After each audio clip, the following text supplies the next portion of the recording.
If I didn't have a cold, I would scream with joy for the first time this season, probably. All that I can say is that we are so back. Welcome back to Palace Mad Mason. Hello everybody, welcome back to the channel. I wasn't expecting to make a video today, but Crystal Palace have sacked Roy Hodgson. Now, this was something that I could see coming for a little while. Well, I say little while, since December. And the decision has already been made to sack him before games against Everton and Burnley. Two pivotal games that will define whether our season is going to be a boring finish or an actual fight to stay up, which we've never really had in our Premier League reign. I'm saying reign as if we've won the bloody thing. I mean, like, our Premier League era. What I will do, I won't completely slag him off, because I want to thank Roy Hodgson for what he's done for the club pre-October 2023. For 2017, he came into the job after Frank de Boer guided us to 4 defeats in a row with no goals scored, put us into an 11th place finish. Seasons after that were a little bit boring, but he kept us in the Premier League, which I think for the first 5-6 years of your Premier League era, that's all you want to do, really. You want to stay up. That's your primary objective, and he did that. He kept us up. Then once Vieira got sacked, he kept us in the Premier League when it looked like we were going to be close to going down, and that was brilliant, winning 5 games in 10, including a 5-1 thrashing of Leeds, I remember, last season. And then at the start of this season, giving us hopes of a top 10 finish, but it just wasn't to be. It wasn't to be, and I do think the board have sacked him too late.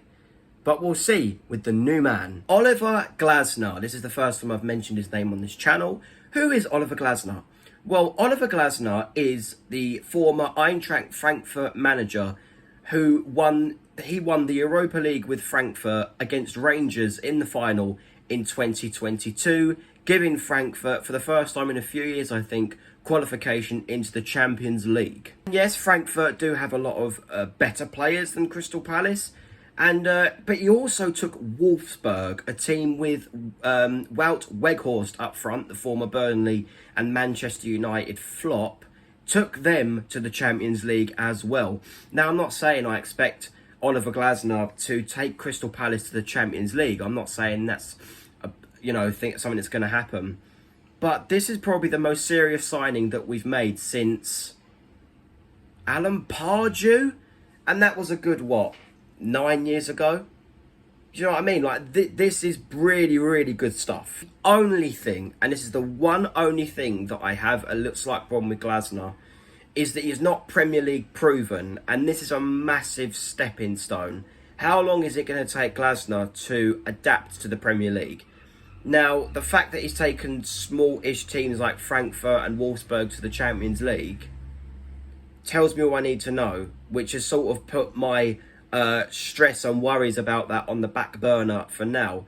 If we go into games against Everton and Burnley and look like we're struggling, then I could say that he's trying to adapt. But then if we go to play Luton at home and we don't get anything out of that, then I'll be very concerned with him in charge. And obviously, I don't think we can make any more changes now.